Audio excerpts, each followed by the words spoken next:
Dr. Swaby, tell me about your childhood. Well, I was born in Jamaica in the West Indies, the youngest child of my parents. I have two older siblings. And my mother was an educator. She was a principal. My father was an educator and a pastor and a principal.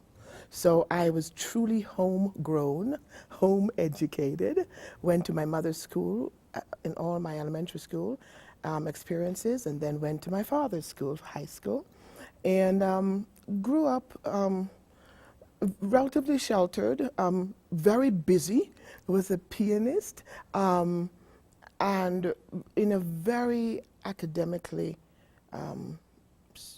stringent, let's say, home. Parents really valued education and made sure that we did it well and did not mind dragging us kicking and screaming into it either. So I was fortunate about that. Had a very blessed childhood and only recognized that, of course, when I became an adult and grew into my maturity. But my childhood, I think, prepared me very well for my reality as a professional now. What's your favorite memory of Jamaica? Of Jamaica? Goodness me, there's so many. I think my parents created, developed their own school. And we were very much embroiled in the school as a family because they started the school. And I think my favorite memories have to do with being involved with all the other children in the school and being a boarder, quote unquote, in the school and developing those early friendships that have become very dear to me. I think that those would be my favorite memories, those that have to do with being a school girl in a school community.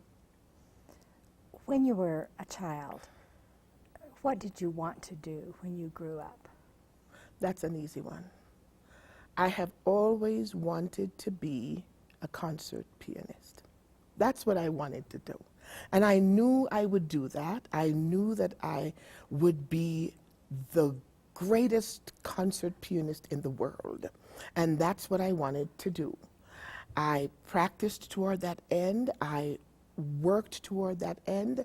And then I realized that my aspirations were significantly greater than my talent. So I had to give that one up and become something else. But that's always what I would have loved to do. I would have loved to perform on stage for all my professional life. It's my dearest and most cherished love. Barbara, tell me about your education after you left your parents' school. Where did you go to school, to high school, and then to college? Okay. I went to high school at my father's high school, of course. But, you know, this is a series of unbelievable events. I was a pianist, as I said before. I was matriculating in piano. I was taking my grade 8 exams at that time. I was 15, had just graduated from high school, and was teaching in my father's school. And I played in my father's church, played the piano every Sunday. So one day it was Sunday, and I was playing, and I played the pieces and finished. The church was over, and my father began to speak to a gentleman who was visiting the church. And he spoke to him for a while, and then my father called me and he said, "Would you play your grade 8 pieces for this gentleman, please?" His name was Dr. Rankin. And I did. And he commended me, and it was over. And it was not about, excuse me, approximately 3 weeks later, my father got a note a letter from the United States. And the letter came from Tusculum College. And it came from the president's office. The president's name was Dr. Rankin, the same gentleman who was in church. And he said, if you are willing to come, we would like to give you a 4-year scholarship to do a bachelor's in piano. And that's how I went to Tusculum College. Now that's amazing in itself. But 4 years later, I graduated from Tusculum and went home to teach in my father's school. Taught there for 3 years. And I was the head individual, the head teacher for the boarders at our school. So it was in the evening and the boarders were doing their prep, their homework, and I was helping them with homework. It was dark, and then a car rolled into our yard. And so I went out, and there was this man who had gotten lost. And he had also had a flat tire. So I invited him into the home, and my parents spoke with him. And I called our helper and held the flashlight, and the helper changed the man's tire. And they had a good time. He was a charming, charming man. And the man went away. And around a month later, we got a letter from the House of Hope Presbyterian Church in Minnesota, and from St. Paul, and it was from a gentleman by the name of Reverend Calvin Whitfield Didier. And it said, you might not remember me, but you held the flashlight while my tire was being changed. The Women's Association of our church would like to grant you a scholarship to go for your master's in any university in the world of your desire, and we will pick up the tab for your master's degree. And so I went for my master's. That is a true story. Barbara, that is incredible. It is. So you can say very, very clearly that my entire academic life is not an issue of paying back, because you can't pay that back. I mean, how do you pay back 2 degrees completely? And this same church stood by me and backed me right through the PhD. How do you pay that back? But my professional life has been paying forward those blessings. Literally, what I do is because of those 2 people. And of course, because of the huge, huge impact my parents have had on me as well. That is a fabulous story, Yeah. a fabulous story. Where did you do your PhD work? University of Minnesota. Was very, very fortunate to go there. Of course, I'm in literacy, and when I went there in '71, it was, and still remains, a powerhouse in the area of literacy. And I had the opportunity of being taught by and being mentored by and being able to observe some of the great people in literacy. So it was really a gift to me, one for which I'm entirely grateful. You were in love with the piano. Yes, still am. And then went to literacy. Yes. How did that occur? You know, I ask myself often why I gave up the piano. You know, I gave up the piano because although I play very well, music, performance in classical piano is immensely competitive. I mean, immensely. And I'm not talented enough to do that. I am a wonderful pianist. I play beautifully, but I'm not talented enough to do that. So I decided, well, you can't give your whole life to something for which you know that you are on some level inadequate. I decided, well, you got to go to something else. So when I went for my master's, I asked myself if I wanted to teach. Now, that's one thing that has never left me. I've always known I wanted to teach. So if you want to teach, what would be the thing at which you could perform at the highest level and in which you could be of the greatest service.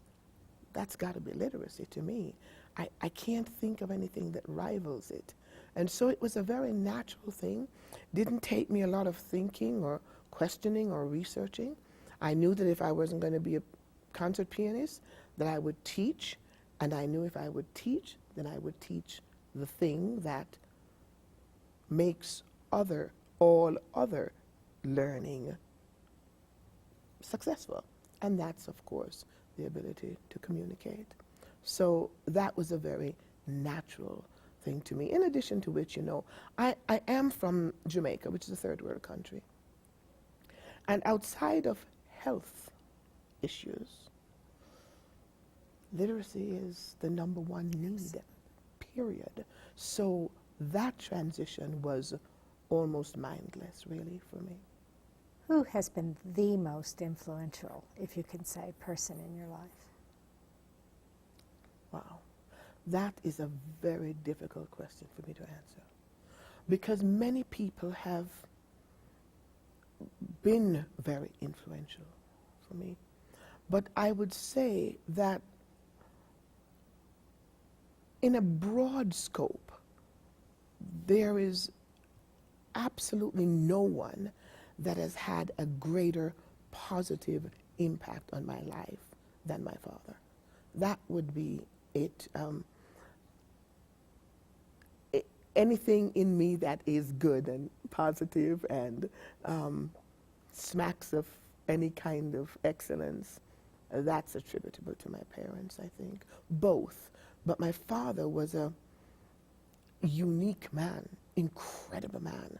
And I would say that the largest part of who I am is attributable to him. Do you have role models today? Yes, I have role models. I have individuals whom I truly admire in lots of different areas.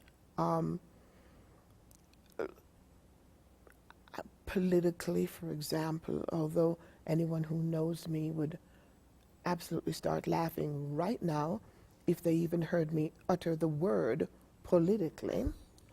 But politically, I truly respect people like Barbara Jordan, Shirley Chisholm.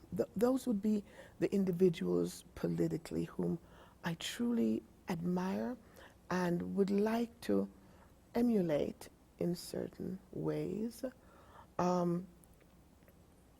Musically, I admire people like Van Cliburn and Eugenia Stoneman and Beverly Sills. As you notice, I'm dating myself, people. Not in this period of time. In this period. And those are all my favorites, in terms of entertainment. Angela Lansbury, there I go again. Carol Burnett, I admire those people. On our campus, I greatly admire my chancellor, greatly, and I would say that you're one of my role models on this campus. Well, your chancellor greatly admires you for a long period of time. Well, same here. A long period of time, and we won't tell people how long. No, we won't. But those are some of the people that I really, really admire. And I've had professors like John Manning, my music teacher from Tennessee, Ruth Thomas, and her husband, Arnold Thomas. John Manning from the University of Minnesota, Calvin Didier. Those are people that I truly admire and would like to emulate, I think. Tell me about your teaching style. My teaching style. Well, I think I am sure that I'm a lecturer. I'm sure of that. And that may not be a good thing, but that's what I am. I tend to be a lecturer. But I try to avoid being doctrinaire, but I don't think I'll ever get away from that one. And I keep on saying to myself that maybe part of it has to do with my voice. I have a booming voice, and maybe it sounds more doctrinaire than I really want it to be. But I try not to be that way. I tell you, I believe that in my teaching, I try to be persuasive. I try to give my students a passion for the field of literacy. And I try to inspire them. I do believe that my gift has to do with inspiration of my students. Not just giving them content, but inspiring them to use that and inspiring them to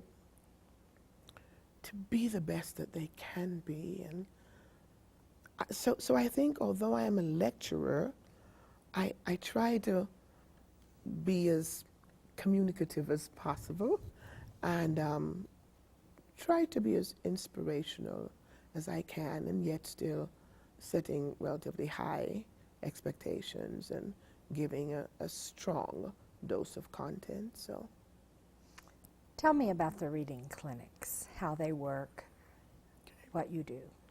The reading clinic is really a class. There are two classes actually in our master's program. Our master's program requires all students, before they graduate, to get involved in 2 clinical experiences. Those experiences are very diagnostic and remedial in that we bring children into the campus, we evaluate their reading performance. Based upon what we see, we create a program for them. We don't really have a curriculum at all. We have certain guideposts that have to be met, but we don't have a curriculum. The curriculum really is dictated by the needs of the students. And based upon what we find, we create this program then for the individual children. And our commitment is that we will, in 26 hours or so, demonstrate 6 months of growth. We meet that because the requirements are very stringent. But the clinics really, the most important part of the clinics, I believe, is that they provide for the community a way of help, of assistance for children. We are getting to be a very big town. And we don't have anything close to what we need in terms of helping children who have literacy issues. That's my greatest concern, really, is that we have so many children that need help. And unless you have a lot of money, you don't get help. And to me, that's not acceptable. Literacy is not something that we give children. Literacy is something that we owe them. We owe them. I certainly don't believe that literacy is the most important thing in the world. I don't, not even by a long stretch. There are many, many things that are much more important in life, like integrity and honesty and responsibility and kindness and generosity. Those are things of which humankind are made. And those are mandatory. They cannot be replaced. But then there are things of which society is made. And those things begin with the building blocks of academic competence. And academic competence is housed in literacy. So whereas I don't believe that literacy is the end all and be all, I do believe that to have individuals who are wonderful examples of humanity be successful in society, then literacy becomes a prerequisite. So I see our reading clinics as mandatory gifts, really, to the community. Not only are they excellent and required for our students to become competent in teaching reading, but the service to me is mandatory for our community.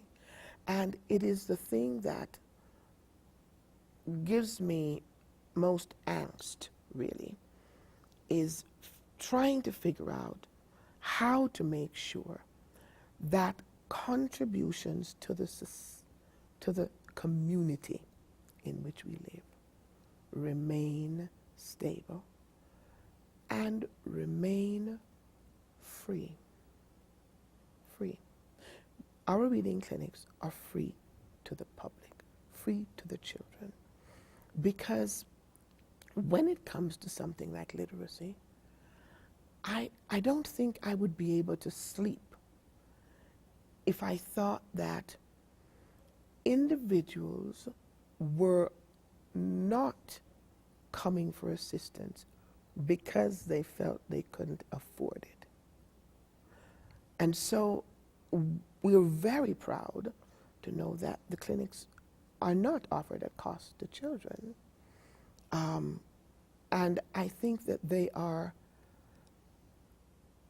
critical, not only for our students, but also for the community at large. How many children do you work with a year? It varies. Recently, I imagine in the last 10, 15 years, I don't think the number has ever been lower than 300. It's usually between 300 and 500 children that I personally see. And this is just for my free evaluations. And I hasten to say that part of the reason that I commit to doing these free evaluations has to do with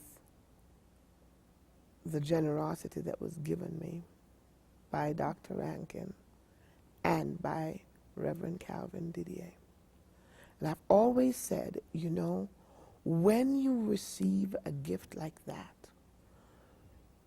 you don't have a choice but to pay that forward, to pay it forward.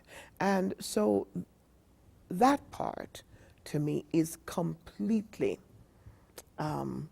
paying forward based upon the kindness of those two people. How many children are seen in the clinics, Barbara? You know, the clinic is a class.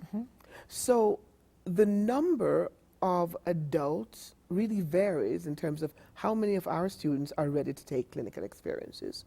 In the summer, which is an open clinic, that means the summer clinic is the preparatory clinic. And I have opened it up wide so that I have no prerequisites. I don't even require students to have a high school diploma. I think anybody who wants to learn how to do that on a preparatory level needs to be able to do that. So I've opened that one up. And that one runs between 18 and 25 in the summers. The fall clinic is a senior clinic, and it's much more rigorous. And so that one's much smaller. That one goes between 9 and, let's say, 15 students. And we only have 2 clinics. That's wonderful. Yeah. Tell me, what are the most critical issues facing literacy from your viewpoint? Wow. Oh, there are so many. There are so many. I think, though, if I were to identify the most base, what is at the bottom rung of the ladder, I think that we are not training our teachers well enough long enough, deeply enough, to meet the task of literacy. You know, there's a wonderful song that says, her strength is unequal to her task. And I think that that's the way I look at literacy today. The strength of instruction in literacy is far from equal to the task of literacy we have today. You know, I am the youngest in my family. Myself and my sister are both college professors. My brother was an anesthesiologist. My brother went through 4 years of undergraduate college, as did I. He went through 4 years or 2 years for his master's in pre-med, as did I. He went through 4 years of med school, as did I go through for my PhD. Then I started to teach immediately. He then went through 2 years of internship, 4 years of residency, and then he started to work. All right. I think there's a problem there. There's a problem. There is no possibility that we can train a teacher well in a year, a professional in 1 year. And so when they're out, they are not ready. No matter how brilliant they are, they're not ready to do literacy. And once you get that, 1 teacher, 22 little children. 1 teacher, 22, 24, 26 little children. So that pretty much escalates very rapidly. And I think that that's where it begins. We can say that, you know, the big problem has to do with parents. That's true. But there's nothing we can do about that. Parents have issues of their own. And parents' major agenda should not be literacy. It shouldn't be. But schools' major agenda must be literacy. And I think that that's the problem that we're having, is that we don't have the time to train well enough the teachers who are dealing with children. Nor are we, the system itself.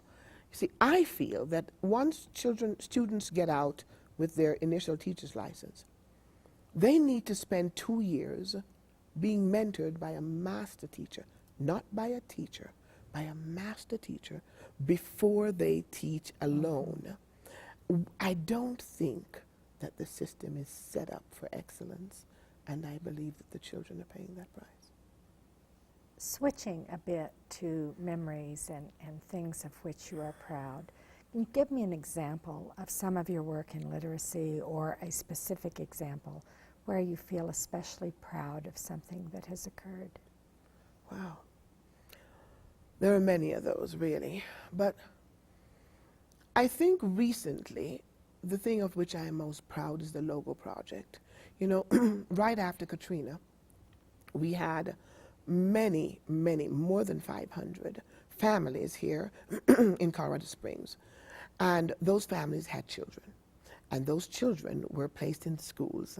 And those families had 0 books, 0. And so I started a project, Logo, which was Literacy on the Go. And the idea was to place books in the hands of children, of all those children. We wanted a backpack filled with 12 to 15 books. And we achieved that. We gave around 580 bags of books then. And then I decided, why would we bring children into our community, new children, and treat them better than the children who had been here all along? That didn't seem, reasonable. So I said, well, let's extend this to children of low wealth in the entire region. Huge commitment.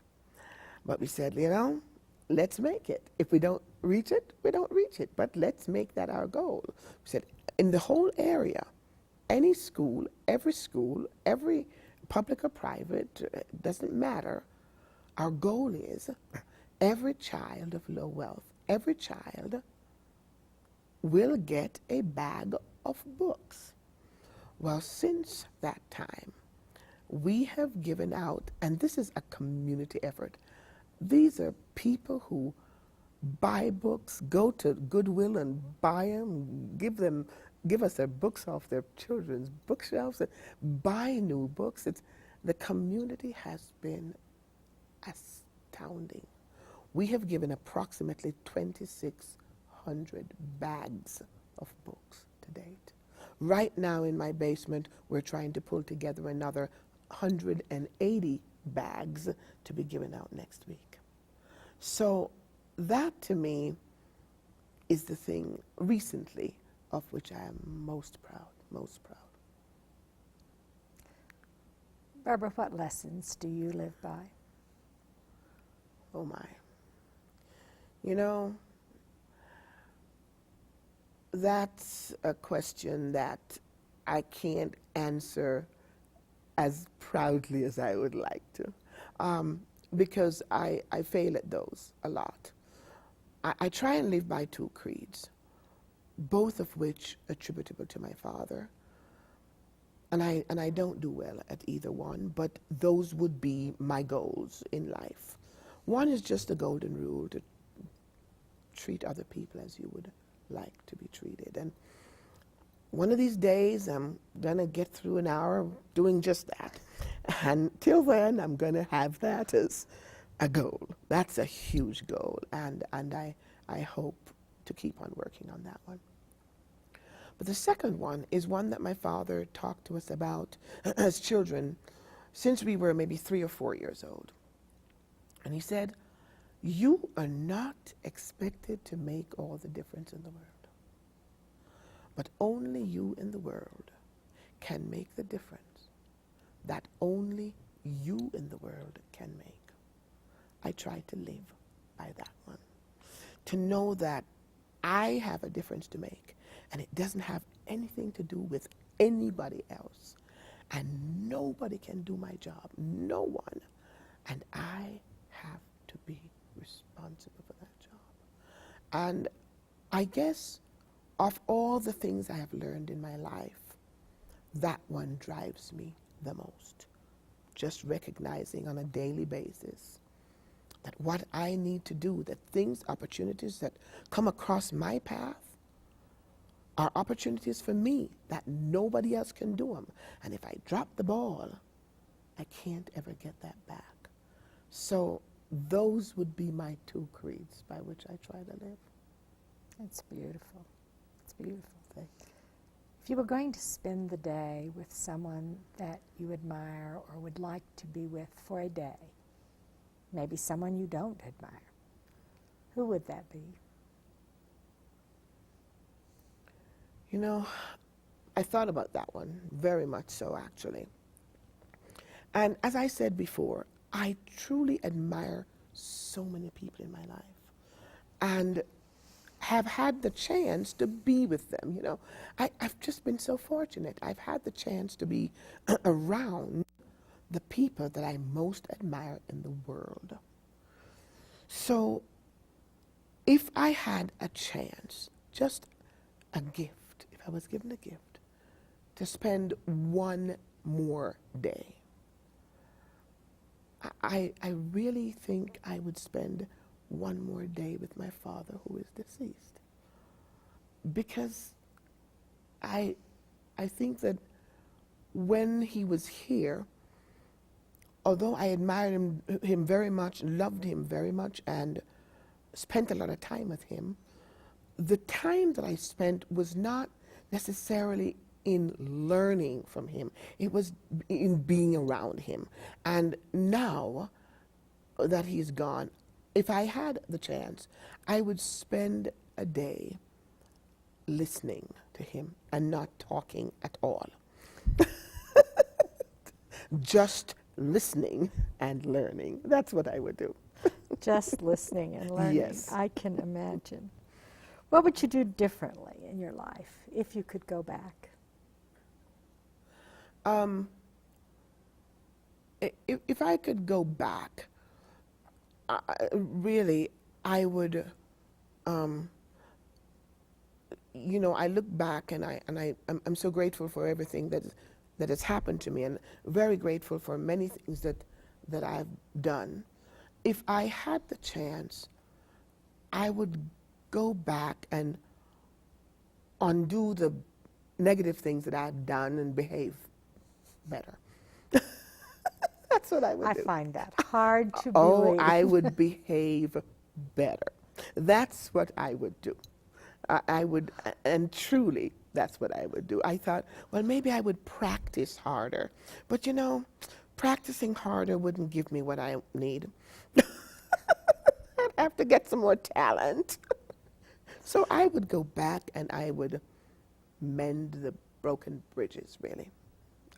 I think that would be the best thing that I could do, really.